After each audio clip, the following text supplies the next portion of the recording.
Hello students, welcome back to PCA pharma classes by Yogesh sir. तो चलो आज का लेक्चर एक सिंपल सा क्वेश्चन से स्टार्ट करते हैं। अगर दो ड्रग का स्ट्रक्चर भी सेम हो और फॉर्मूला भी सेम हो तो क्या उनका इफेक्ट भी सेम होगा? मोस्ट ऑफ यू कहोगे यस सर सेम ही होगा, बट एक्चुअल में इसका आंसर नो होगा। और यही आज का सबसे इंटरेस्टिंग कॉन्सेप्ट बनने वाला है। लास्ट लेक्चर में हमने बायो आइसोस्टेरिज्म को पढ़ा था, जहां हमने ग्रुप्स को रिप्लेस किया था और देखा कि एक्टिविटी में चेंज हो रहा है या एक्टिविटी इंप्रूव हो रहा है। लेकिन आज का जो टॉपिक है ये उससे भी ज़्यादा पावरफुल है। लेकिन इस कॉन्सेप्ट में हम कुछ भी रिप्लेस नहीं कर रहे हैं। इसमें एटॉम भी सेम होगा, बॉन्ड्स भी सेम होंगे और फॉर्मूला भी सेम होगा, लेकिन फिर भी ड्रग का इफेक्ट चेंज होता है। सोचो तुम्हारे पास एक राइट हैंड है और लेफ्ट हैंड है, जो कि रियल में आपके पास होना चाहिए। दोनों सेम साइज का है, सेम स्ट्रक्चर का भी है और दोनों सेम तरीके से काम भी करता है। बट क्या तुम राइट हैंड का ग्लोव्स लेफ्ट हैंड में पहन सकते हो? नहीं ना। Exactly same concept drug molecule में भी होता है। इसको बोलते हैं ऑप्टिकल आइसोमेरिज्म, जिसको कायरलिटी भी बोलते हैं। ह्यूमन बॉडी के रिसेप्टर भी कायरल या ऑप्टिकल आइसोमेरिज्म की तरह बिहेव करते हैं। मतलब वो सिर्फ स्पेसिफिक ओरिएंटेशन वाले मॉलिक्यूल को ही एक्सेप्ट करते हैं। इसका मतलब ये है कि एक ड्रग या एक आइसोमर परफेक्टली जब तक बाइंड नहीं करेगा तब तक उसका थेरेपेटिक इफेक्ट नहीं आएगा। तो आज के लेक्चर में हम देखेंगे आइसोमेरिज्म का बेसिक फाउंडेशन, ऑप्टिकल आइसोमेरिज्म में कायरलिटी और एनांसोमेर्स क्या होता है, dextro and levo concept, geometrical isomerism का सिस और trans concept, drug receptor interaction में इसका क्या रोल है, और उसमें कुछ रियल ड्रग्स का एग्जाम्पल भी हम शामिल करने वाले हैं। So okay students, let's start the topic. So आज का टॉपिक है हमारा optical and geometrical isomerism in biological action. तो हम सीधा चले जाते हैं इंट्रोडक्शन वाले पार्ट में। Isomerism is the phenomenon in which compounds have same molecular formula but different in arrangement of the atom। इसका मतलब है आइसोमेरिज्म एक वो फिनोमिनन है या वो कंसेप्ट है जिसमें क्या होता है, कुछ कंपाउंड ऐसे होते हैं जिसका मॉलिक्यूलर फॉर्मूला भी सेम होता है, लेकिन उसका जो अरेंजमेंट है एटम का वो डिफरेंट हो सकता है। क्योंकि उसका मॉलिक्यूलर फॉर्मूला सेम होता है तो चांसेस भी होता है कि उसका केमिकल फॉर्मूला भी सेम हो। इसीलिए हमेशा हमारे दिमाग में कंफ्यूजन होता है, क्योंकि यहाँ पे सारे मॉलिक्यूलर फॉर्मूला सेम होता है तो हो सकता है उसका बायोलॉजिकल एक्टिविटी भी सेम हो, पर रियलिटी ऐसा नहीं होता। वही अगर हम नेक्स्ट पॉइंट की बात करें, in medicinal chemistry isomerism is very important because different isomer of the same drug can show different biological activities। इसका मतलब है जब हम मेडिसिनल केमिस्ट्री में आइसोमेरिज्म कॉन्सेप्ट का बात करते हैं तो आइसोमेरिज्म को एक बहुत इंपॉर्टेंट टॉपिक माना गया है, क्योंकि एक ही ड्रग का डिफरेंट डिफरेंट आइसोमर्स अलग अलग उसका रेस्पॉन्स क्रिएट करता है या अलग अलग उसका बायोलॉजिकल एक्टिविटी प्रोड्यूस करता है। तो इसको समझने के लिए हमें दो टाइप का टॉपिक को कवर करना पड़ेगा, जिसको हम बोलते हैं optical isomerism and geometrical isomerism, ताकि हम उसका जो डिफरेंट बायोलॉजिकल एक्टिविटी आता है वो क्यों आता है उसको हम समझ पाएं। तो हमारा फर्स्ट है ऑप्टिकल आइसोमेरिज्म। अगर इसका डेफिनेशन का बात करें तो इसमें बताया गया है optical isomerism is a type of isomerism in which compound exist as non superimposable image due to presence of the chiral carbon atom. इसका मतलब है ऑप्टिकल आइसोमेरिज्म आइसोमेरिज्म का एक टाइप होता है जिसमें compound non super imposable mirror image के रूप में एग्जिस्ट करता है। उसका कारण यह है कि उसमें कायरल कार्बन एटम होता है।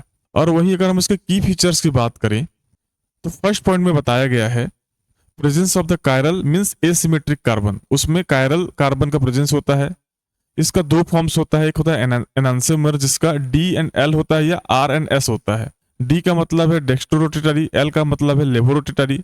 वही अगर हम थर्ड पॉइंट की बात करें, they rotate plane of polarised light in opposite direction. ये बेसिकली क्या करता है, जो इस तरीके के स्ट्रक्चर रखने वाले जो कंपाउंड होते हैं वो प्लेन ऑफ पोलराइज्ड लाइट को क्या करते हैं, ऑपोजिट डायरेक्शन में मूव कराने की कैपेबिलिटीज रखते हैं।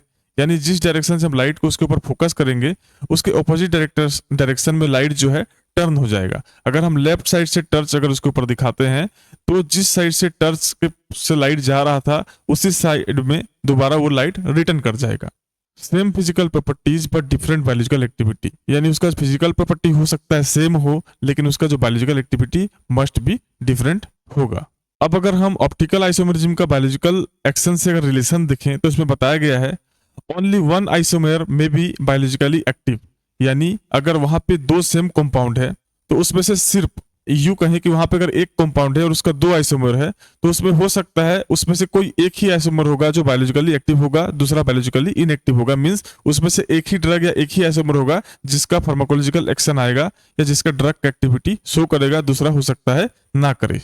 नेक्स्ट पॉइंट की बात करें, अदर आइसोमर में बी इनएक्टिव और टॉक्सिक, यानी जिस आइसोमर का एक्टिविटी प्रोड्यूस होगा उसको छोड़कर जो दूसरा आइसोमर है उसका हो सकता है वो टॉक्सिक कैरेक्टर का हो या इनएक्टिव, यानी उससे कोई रेस्पॉन्स प्रोड्यूस ना हो। और अगर थर्ड पॉइंट की बात करें, drug receptor interaction is stereo specific, इसका मतलब है वो जो ड्रग और रिसेप्टर के जो इंटरेक्शन हो रहा है वो उस आइसोमर का स्टीरियो के ऊपर या उसका स्टीरियो केमिस्ट्री के ऊपर डिपेंड करता है, उसका रोटेशन के ऊपर डिपेंड करता है कौन सा साइड से वो बाइंड करेगा जिससे उसके अंदर से बायोलॉजिकल एक्टिविटी प्रोड्यूस होगा।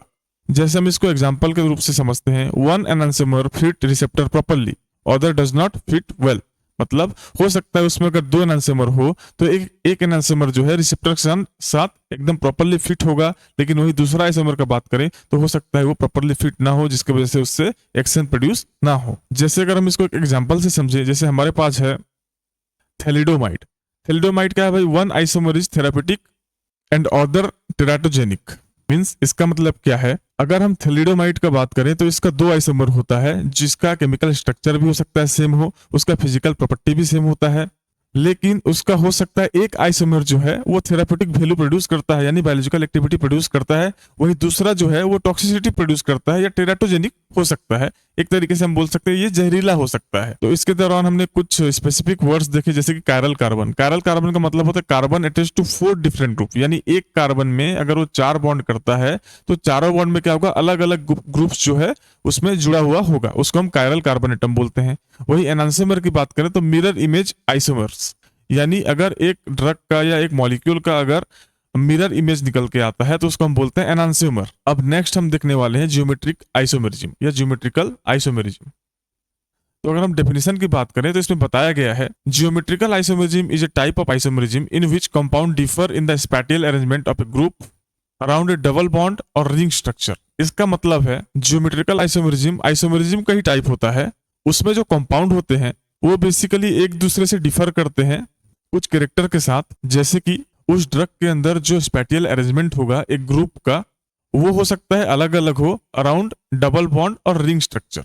अगर हम इसको सही तरीके से समझें तो मान लीजिए हमारे पास एक ड्रग है, उसमें एक ग्रुप लगा हुआ है और उस ग्रुप का एक स्पैटियल अरेंजमेंट होता है। अब उसका नेक्स्ट आइसोमर देखें तो उसमें भी एक स्पैटियल अरेंजमेंट होगा, लेकिन वो जो अरेंजमेंट है वो डिफरेंट होगा आपस में, कहाँ कहाँ पे, जहां पे डबल बॉन्ड होगा या तो रिंग स्ट्रक्चर होगा। इसको हम बोलते हैं ज्योमेट्रिकल आइसोमेरिज्म। ये बेसिकली दो टाइप का होता है, cis isomer and trans isomer. Cis isomer का मतलब होता है सेम साइड अरेंजमेंट, उसके साइड में जो अरेंजमेंट होगा वो सेम होगा। और अगर ट्रांस आइसोमर की बात करें तो ऑपोजिट साइड अरेंजमेंट, मींस उसका जो अरेंजमेंट होगा वो तो सेम होगा लेकिन ऑपोजिट साइड्स में उसका अरेंजमेंट देखने को मिलेगा। अब अगर हम इसका की फीचर्स की बात करें तो इसमें बताया गया है, occurs due to restricted rotation double bond.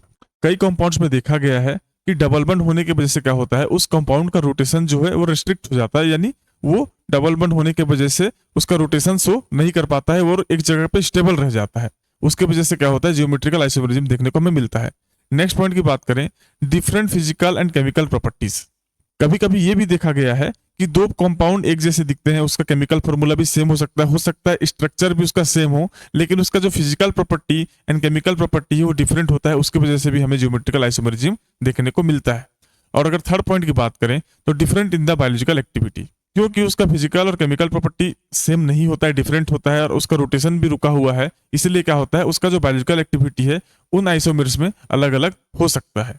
अब अगर हम geometrical isomerism in relation to biological action की बात करें तो cis and trans isomer show different pharmacological activity, यानी एक ड्रग का अगर एक आइसो या दो आइसोमेर है और वो डिफरेंट फार्माकोलॉजिकल एक्टिविटी प्रोड्यूस कर रहा है, इसका मतलब यह है कि हो सकता है वो सिस और ट्रांस हो, लेकिन ऑप्टिकल आइसोमेरिज्म में सिर्फ और सिर्फ एक ही फार्माकोलॉजिकल एक्टिव होता है और दूसरा हो सकता है टॉक्सिक हो सकता है, लेकिन इसमें एक ही ड्रग का आइसोमेर्स जो है दो अलग अलग ड्रग की तरह काम कर सकता है। वहीं सेकंड पॉइंट की बात करें तो वन फॉर्म में be more active than other form, हो सकता है एक फॉर्म जो हो अपने दूसरे फॉर्म से ज्यादा एक्टिव हो सकता है। अगर तीसरे पॉइंट की बात करें, shape difference affect the receptor binding, इसमें जो होता है दोनों आइसोमर के शेप जो है अलग अलग है, इसलिए हमने इसको सिस और ट्रांस में डिवाइड किया है। तो सिस और ट्रांस के बीच में एक डिफरेंस क्रिएट होता है जिसकी वजह से क्या होगा, उसका रिसेप्टर बाइंडिंग में भी कुछ इफेक्ट्स आ सकते हैं। हो सकता है एक जो फॉर्म है वो ज्यादा बेहतर बाइंड करे, दूसरा हो सकता है कम बेहतर बाइंड करे।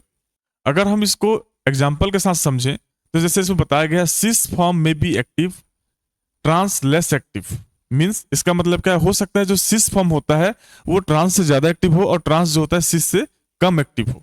वेरीज विद ड्रग, ये ड्रग को लेकर वेरी करता है, अलग अलग ड्रग में हो सकता है इसका उल्टा भी देखने को हमें मिल सकता है। वहीं अगर हम इंपॉर्टेंट कॉन्सेप्ट की बात करें तो इसमें बताया गया है drug action depend on the 3D arrangement of atom, not just chemical formula. इसका मतलब क्या है, ड्रग का जो रेस्पॉन्स आता है, जो पोटेंसी आता है या जो उसका बायोलॉजिकल रेस्पॉन्स आता है, वो बेसिकली ड्रग के 3D अरेंजमेंट के ऊपर भी वो जो है, या ड्रग के जो 3D अरेंजमेंट है जिसमें एटम्स होते हैं उसका जो 3D अरेंजमेंट है उसके ऊपर डिपेंड करता है, खाली उसका केमिकल फॉर्मूला के ऊपर भी डिपेंड नहीं कर सकता है। हो सकता है एक ड्रग की 2 आइसोमर हो और दोनों दिखने में सेम हो, दोनों का केमिकल फॉर्मूला भी सेम हो, केमिकल स्ट्रक्चर भी सेम हो, लेकिन अगर उसका 3D अरेंजमेंट अगर अलग है तो दोनों में अलग अलग बायोलॉजिकल रेस्पॉन्स आने का चांसेस बढ़ जाता है। इसीलिए बोला गया है drug action depend on 3D arrangement of the atom, not just on chemical formula. अब इसका हम कंपैरिजन टेबल देख लेते हैं जो कि बहुत इंपॉर्टेंट है कॉन्सेप्ट बनाने के लिए। तो पहले फीचर की बात करते हैं, कॉज, कि भाई जो ऑप्टिकल आइसोमेरिज्म है या जियोमेट्रिकल आइसोमेरिज्म है इसका होने का कारण क्या है। तो अगर हम ऑप्टिकल आइसोमेरिज्म की बात करें तो उसमें कायरल कार्बन एटम होता है, उसके वजह से इसको देखा जाता है। वहीं अगर जियोमेट्रिकल आइसोमेरिज्म की बात करें तो डबल बॉन्ड और रिंग की वजह से इस चीज को देखा जाता है। अगर टाइप की बात करें तो इसमें उसका टाइप्स आता है जिसमें एनांसियोमेर को देखा जाता है, लेकिन जियोमेट्रिकल आइसोमेरिज्म में सिस और ट्रांसवर्जन को देखा जाता है। अगर मिरर इमेज की बात करें तो ऑप्टिकल आइसोमेरिज्म में मिरर इमेज देखा जाता है, वहीं जियोमेट्रिकल आइसोमेरिज्म में मिरर इमेज देखने को नहीं मिलता है। वहीं अगर हम रोटेशन ऑफ लाइट की बात करें तो ऑप्टिकल आइसोमेरिज्म में लाइट को रोटेट कर सकता है, लेकिन जियोमेट्रिकल आइसोमेरिज्म में वो लाइट को रोटेट नहीं कर सकता है। और अगर लास्टली हम बात करें तो बायोलॉजिकल इफेक्ट या बायोलॉजिकल डिफरेंस क्या होगा, तो ऑप्टिकल आइसोमेरिज्म में क्या होता है, जो बायोलॉजिकल इफेक्ट का जो डिफरेंस आता है आइसोमर्स में वो बहुत ज्यादा आता है। वहीं जियोमेट्रिकल आइसोमेरिज्म में अगर 2 आइसोमर की बात करें एक ही मॉलिक्यूल का तो उसमें मॉडरेट टू हाई आता है, यानी हो सकता है बराबर के आसपास हो या उसमें भी डिफरेंस ज्यादा हो सकता है। तो इस पूरे कॉन्सेप्ट को सिस्टमेटिकली याद करने के लिए मैंने इसको 5 पॉइंट में समराइज किया है। अगर ये 5 पॉइंट हमें सही तरीके से याद रह जाते हैं तो कहीं ना कहीं ये पूरा कॉन्सेप्ट हमको याद करने में इजी हो जाता है। तो फर्स्ट पॉइंट बताया गया है isomerism effect the biological activity of the drug. इसका मतलब है जो आइसोमेरिज्म का जो कॉन्सेप्ट है, यानी ड्रग का जो रोटेशन है या जो उसके अंदर जो आइसोमेरिज्म वाला जो कॉन्सेप्ट होता है, ये बेसिकली बायोलॉजिकल एक्टिविटी को अंडरस्टैंड करने में भी हमें हेल्प करता है। अगर दूसरे पॉइंट की बात करें, optical isomerism involve the mirror image of molecule.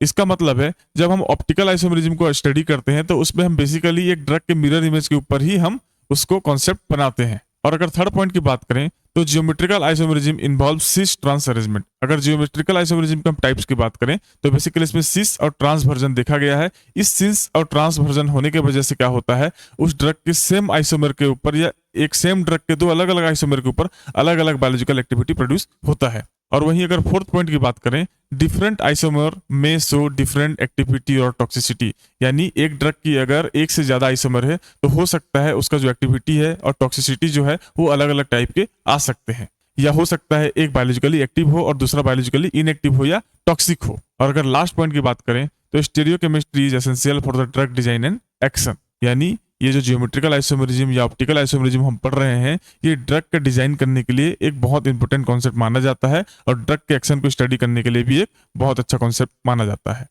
So students, आज हमने ऑप्टिकल और जियोमेट्रिकल आइसोमेरिज्म को डिटेल्स में समझा और देखा कि कैसे सेम स्ट्रक्चर होने के बाद भी सिर्फ 3D अरेंजमेंट चेंज होने से ड्रग की बायोलॉजिकल एक्टिविटी कंप्लीटली चेंज हो सकती है।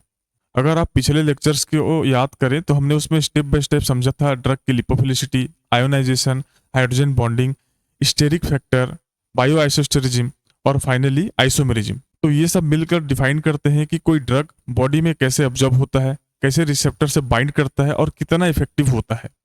तो याद रखेंगे जैसे ड्रग का इफेक्ट सिर्फ उसका केमिकल स्ट्रक्चर पर ही नहीं बल्कि उसकी फिजियोकेमिकल प्रॉपर्टीज पर भी डिपेंड करता है। Physicochemical properties in relation to biological action unit यही कंप्लीट होता है।